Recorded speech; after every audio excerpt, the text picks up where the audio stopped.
Deze goed onderhouden Renault is vriendelijk voor uw portemonnee en voor het milieu.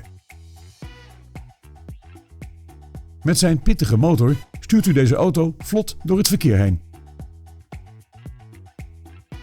Het gemak dient de mens. Daarom is deze auto voorzien van een lederen stuur en airconditioning. Tevens wordt deze auto geleverd met Nationale Autopas.